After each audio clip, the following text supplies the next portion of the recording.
Start. अध्यक्ष महोदय, नई तालीम में मेरी रुचि उसी दिन से रही है जिस दिन प्रातः स्मरणीय पूज्य महात्मा गांधी जी ने इस विषय पर विचार करने के लिए पहल एक सम्मेलन वर्धा में किया था, जिसमें देश के कुछ शिक्षा शास्त्री और राष्ट्रीय शिक्षा से संबंध रखने वाले कार्यकर्ता आमंत्रित थे।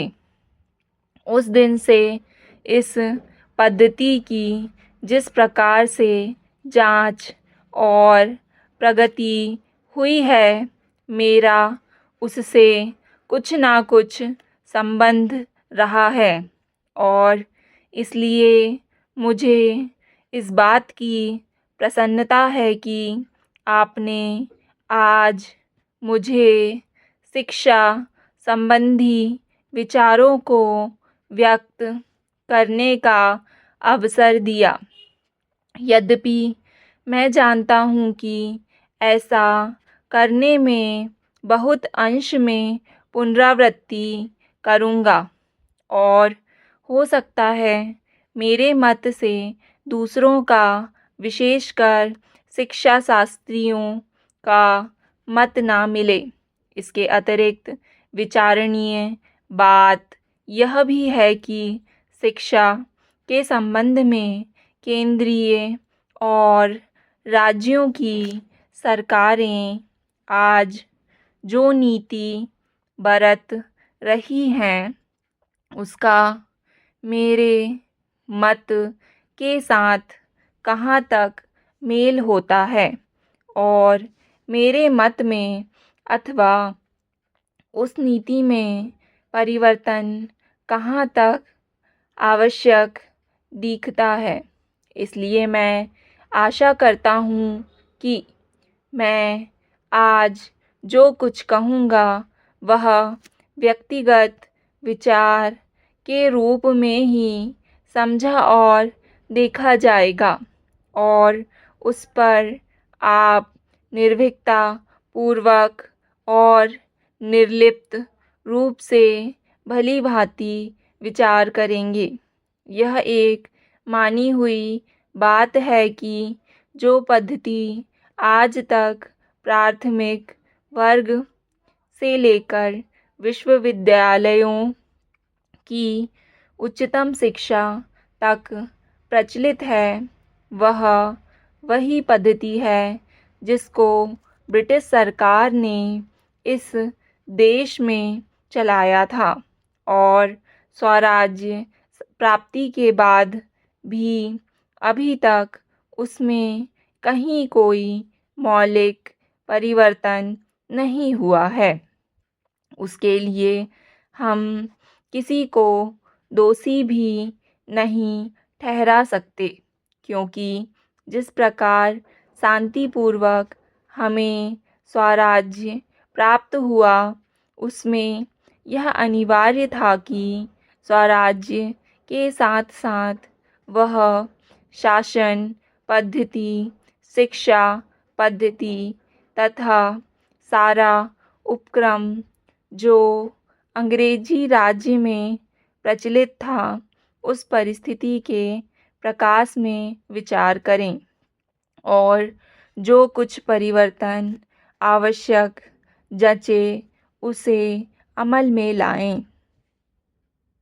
इसमें संदेह नहीं कि अंग्रेज़ों ने जो शिक्षा पद्धति आरंभ की, वह विशेषकर अपने राज को आसानी से और सुविधा के साथ चलाने के लिए जारी की थी। उसके साथ साथ उनके दिल और दिमाग में भी यह विचारधारा काम कर रही थी कि यहाँ की संस्कृति और साहित्य में कोई ऐसी चीज़ नहीं है जिसको वे अपनी संस्कृति, साहित्य इत्यादि की अपेक्षा अधिक अच्छा समझें अथवा जिनको वे बनाए रखना उचित समझें। धीरे धीरे उनकी विचारधारा में थोड़ा बहुत परिवर्तन भी हुआ, पर मूल रूप से नहीं। और इसी बीच यूरोप में विज्ञान की जो प्रगति हुई, वह इस देश में उनकी भाषा के द्वारा ही प्रसारित हो सकती थी। इन सब का परिणाम यह हुआ कि शासन की सुविधा और अपनी भाषा तथा संस्कृति के प्रति श्रद्धा के कारण उन्होंने इस पद्धति को जारी रखा और इसको अधिकाधिक प्रोत्साहन दिया गया। इसमें कोई संदेह नहीं कि हमारी कई पीढ़ियों ने जो शिक्षा पाई, इसी पद्धति से पाई। अध्यक्ष महोदय, कुछ लोगों का विचार है कि हमारी अपनी भाषा ही ऐसी भाषा हो सकती है जो केवल शिक्षालयों के लिए ही नहीं, बल्कि प्रत्येक व्यक्ति के लिए शिक्षा का माध्यम बन सकती है।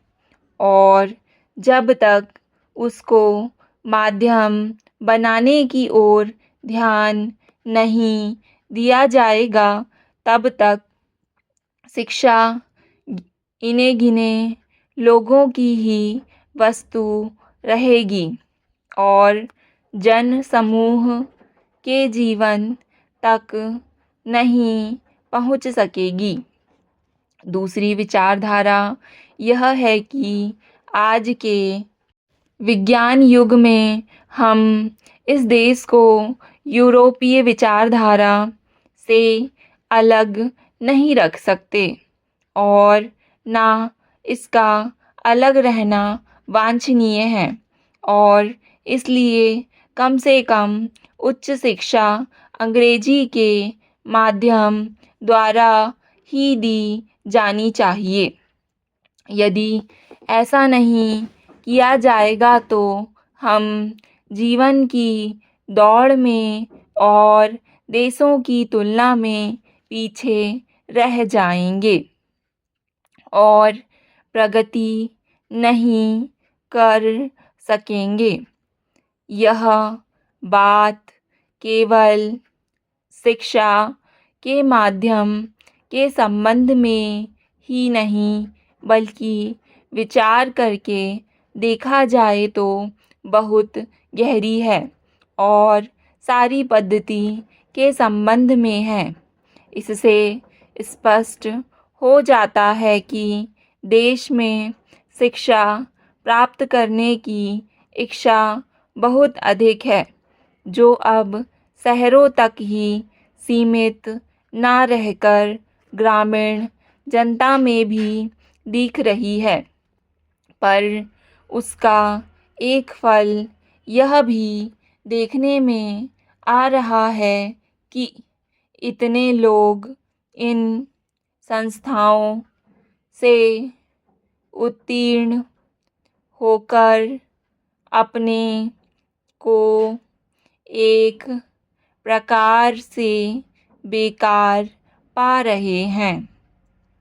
सरकारी नौकरियां अथवा दूसरे प्रकार के काम जो शिक्षित वर्ग को मिल सकते हैं, सीमित हैं, और जितने लोग उत्तीर्ण हो रहे हैं, उनमें से थोड़े ही लोग उनमें लग सकते हैं या उनमें लगने की योग्यता रखते हैं।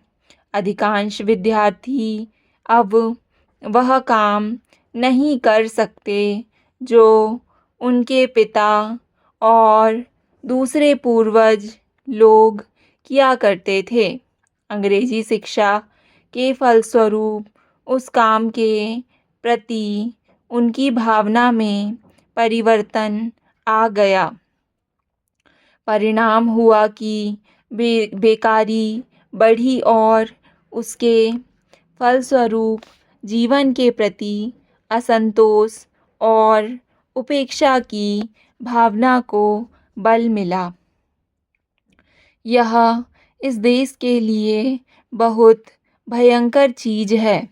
इसलिए हम इस विषय पर मौलिक रूप से विचार करें कि जो पद्धति आज चल रही है और जिस पर हम इतना व्यय करके युवक और युवतियों को बहुत बड़ी संख्या में शिक्षित कर रहे हैं, वह आज की परिस्थितियों के कहाँ तक अनुकूल और लाभदायक है।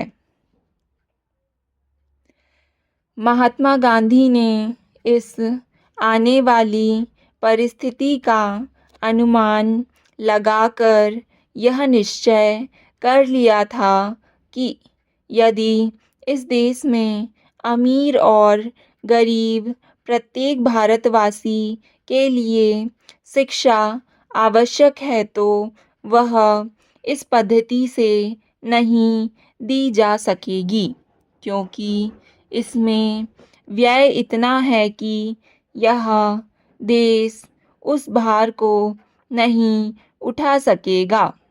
इन्हीं दोनों विचारों से उन्होंने नई तालीम की पद्धति निकाली, जिसको अन्य देशों के उच्च कोटि के शिक्षा शास्त्रियों ने भी शास्त्रीय ढंग से विचार करके उपयोगी और लाभदायक ठहराया।